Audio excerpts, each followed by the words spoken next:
So we're excited about it. Yes, we can go, don't worry.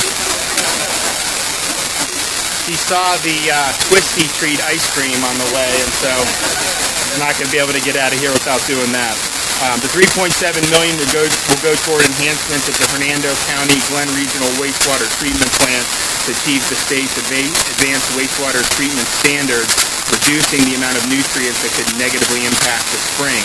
We have $46.3 additional million to fund 20 additional spring projects ranging from land acquisition to septic to sewer conversion to enhance water quality monitoring and additional restoration efforts that will improve the quality of life throughout Florida.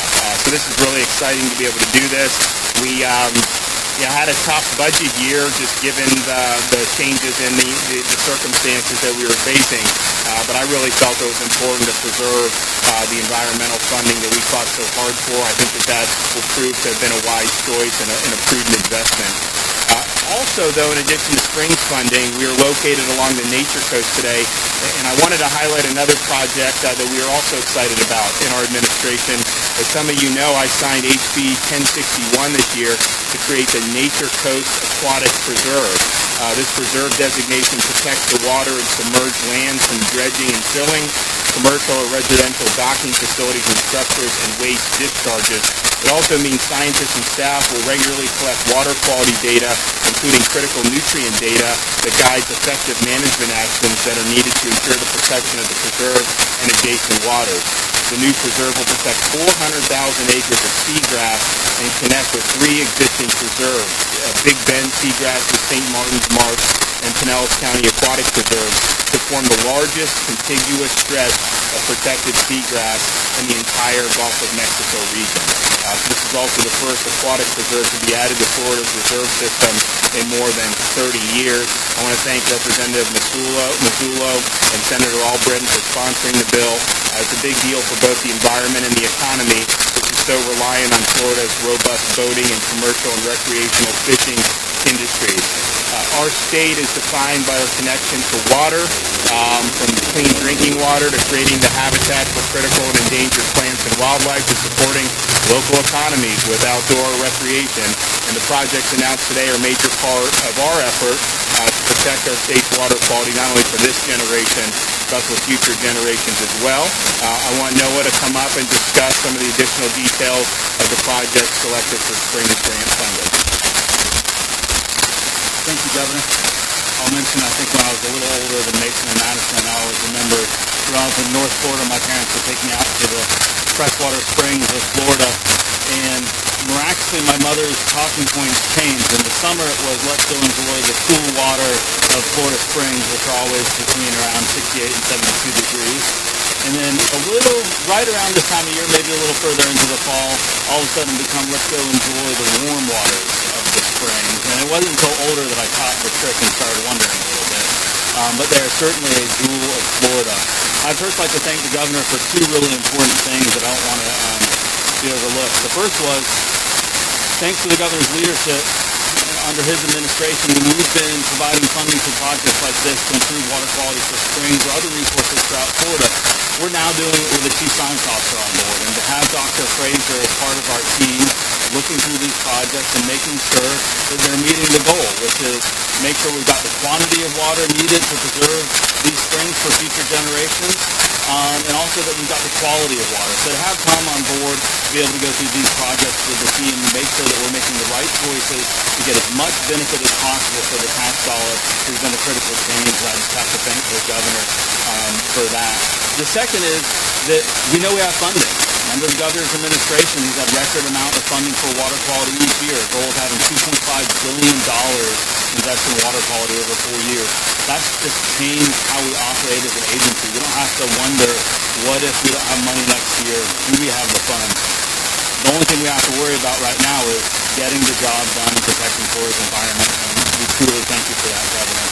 The project that we're talking about today is a great example. So with the county's investment also, the state bringing $3.7 million to the table, the county also investing a significant amount of funds, we'll be able to see the regional wastewater treatment plant move to an advanced wastewater treatment, which means for nitrogen, total nitrogen, you'll see levels of around 14 milligrams per liter, which was where we are today, go all the way down to 3 milligrams per liter, which is critical to maintaining water quality and seeing springs like Weeki, Wachee be around for future generations in the same quality that we remember them.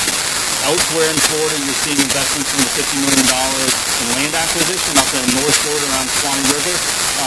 You're seeing almost 3,700 acres of acquisitions to protect 3 different iconic spring heads in North Florida.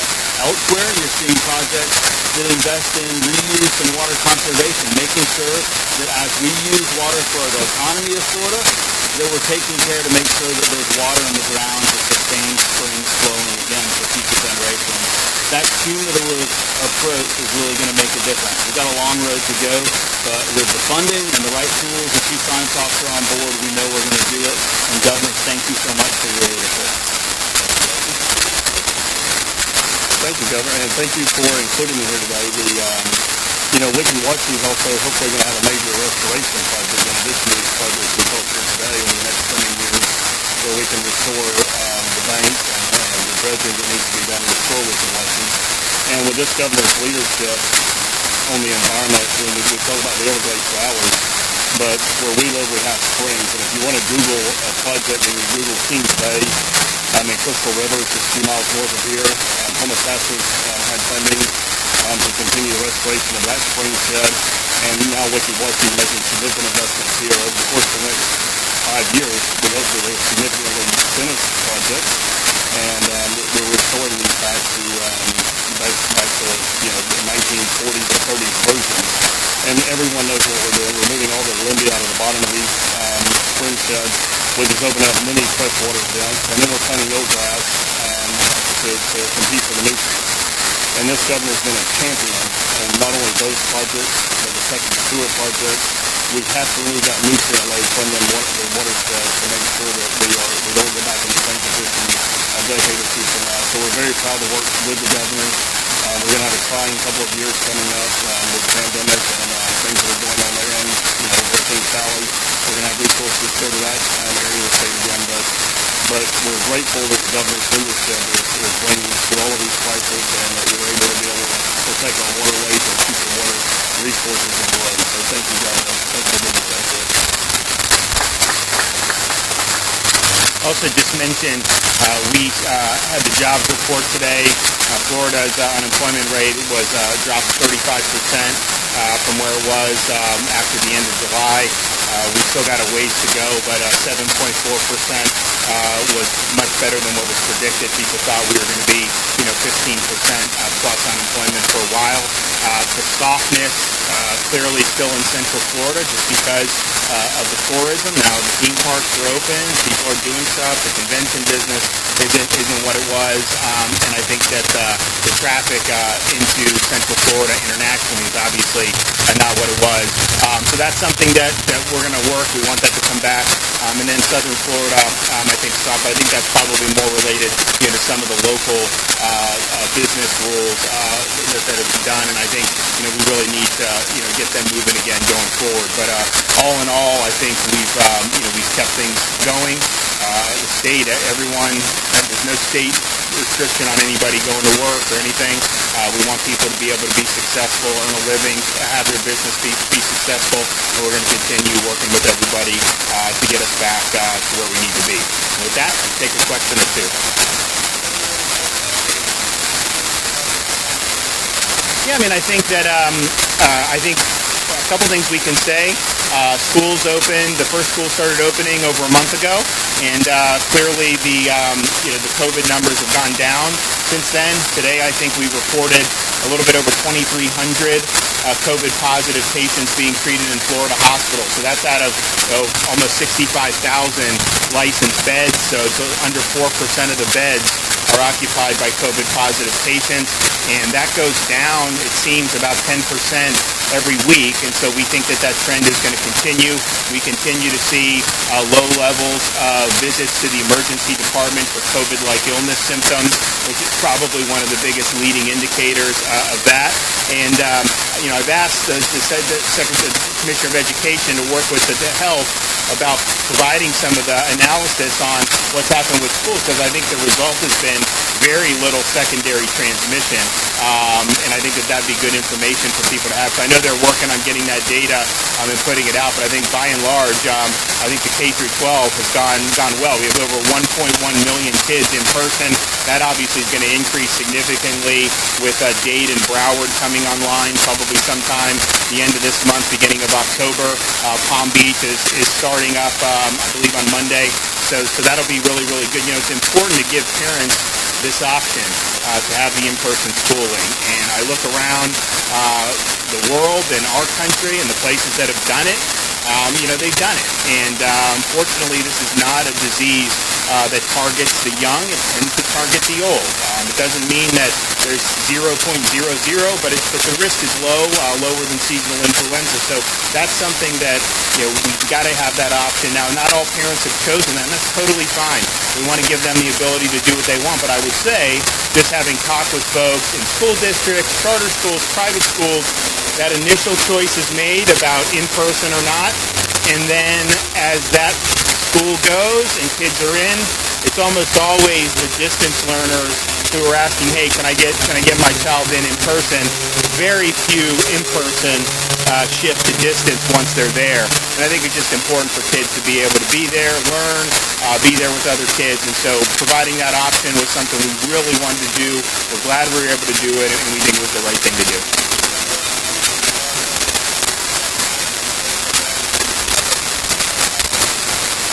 You know, I think I have not heard any major reports. You know, we did have bars, you know, open who a lot of them just switched to serving some food. So that had been open the whole time when they did that. Some of the other ones just didn't do it. So then they're going to start to do it. But I think they're going to do well. But I think people look. People have a right to work and earn a living, and I think you can't just say no. And I know there were some compliance problems, but I told the Secretary of DBPR, you know, we got to get to yes. If someone's a big offender, then we'll deal with that individually. But I want them to be able to be in business. I think it's important that that's done. And quite frankly, you know, you look. People like to say this or that. I don't know if people saw this thing out of Nashville where the contact tracing, they closed the bars and there was no contact tracing really to do it, and they kind of didn't have that public, and then it became public, and then they had to open them. So I think sometimes people just try to point to things. I'm not saying there haven't been any transmissions, but you look at areas that have never had bars open, and they seem to have the same basic structure of the curve that the folks that have had it. So I want people to be in business. I think it's important. All right. Thanks, everybody. Appreciate it.